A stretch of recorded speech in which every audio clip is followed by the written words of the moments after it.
इंटरटेलर movie बहुत ही complicated movie है जिसमें साइंस की थ्योरीज को दिखाया गया है। इस मूवी में speed of time, worm hole, black hole, binary code और ग्रेविटी इन सब चीज़ों को समझाया गया है। इस मूवी में मेन करेक्टर है कूपर, जिसकी चारों तरफ पूरी मूवी का प्लॉट घूमता है। कूपर नासा में एक पायलट था, लेकिन अब वो नासा में काम नहीं करता बल्कि वो मकई की खेती करता है। और इसका सबसे बड़ा कारण ये है कि दुनिया को अब विज्ञानों की नहीं बल्कि किसानों की ज़रूरत है, क्योंकि पूरी दुनिया अब भूख से जूझ रही है। धरती पर 7 साल पहले घी उगना बंद हो गया था और 1 साल पहले ओकरा और बाकी चीज़ों की पैदावार भी ख़त्म हो चुकी है। कूपर के 2 बच्चे हैं, मर्फ जो पढ़ाई में बहुत ही होशियार है और उसका साइंस की तरफ बहुत रुझान है, और बेटा टॉम जो पढ़ाई में एवरेज है।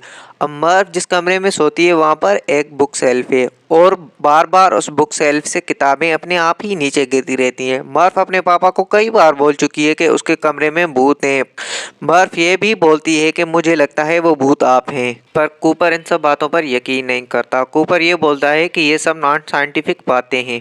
मर्फ बोलती है कि आप ही ने बताया है कि विज्ञान का मतलब उन चीज़ों को एक्सेप्ट करना होता है जिन्हें हम समझ नहीं पाते। कूपर बोलता है ठीक है, अगर तुम गोस्ट और साइंस के बीच में कनेक्शन जोड़ना चाहती हो तो उनसे डरने के बजाय जो कुछ तुम्हारे कमरे में होता है उसे ऑब्जर्व करो और उसकी सच्चाई का पता लगाओ। बाद सब बेसबॉल की मैच देख रहे होते हैं और तभी साइलेंट बता है, और ये साइलेंट होता है तूफान आने का। धरती पर अब तूफान आना बहुत ही आम बात हो गई है और ये कभी भी आ सकता है। तूफान आने से मैच बंद हो जाता है और सब मास्क लगाकर अपने अपने घर पहुंच जाते हैं, और अब कूपर भी अपने घर पहुंचता है तो पूरा घर धूल से भरा होता है और सर्फ के कमरे में फर्श पर धूल से कुछ लाइनें बनी होती हैं। सर्फ बोलती है देखा, मैंने बोला था ना, कोई घोस्ट है जो बातें करना चाहता है। कूपर इस लाइन को बड़े ध्यान से देखता है और कूपर सर्फ को बोलता है आज तुम अपने भाई के कमरे में सो जाओ, और कूपर वहीं रहकर ये समझना चाहता है कि यहाँ हो क्या रहा है।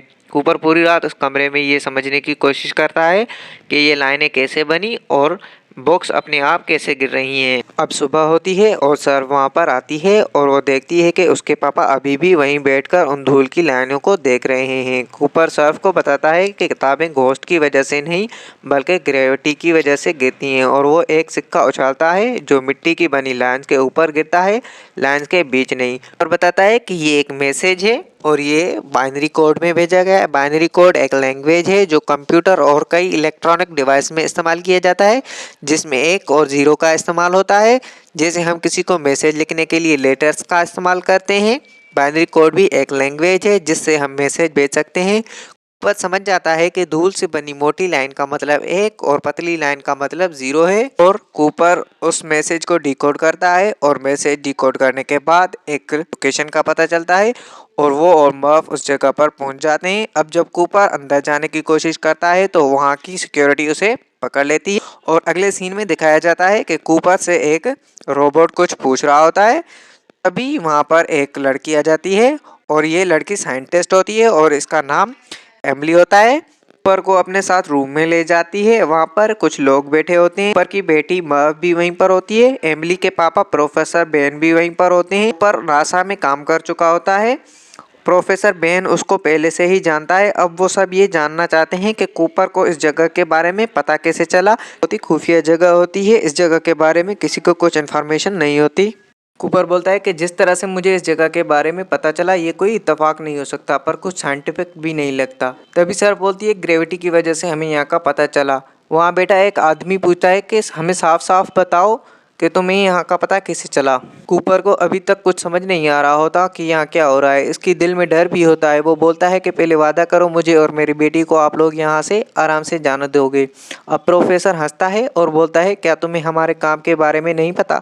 हालांकि कूपर और प्रोफेसर बेन नासा में साथ काम कर चुके हैं, पर कूपर के मुताबिक नासा ऑर्गेनाइजेशन और इस दुनिया में जितने भी साइंस के प्रोजेक्ट थे वो आज से 10 साल पहले पूरी दुनिया में बंद हो चुके हैं।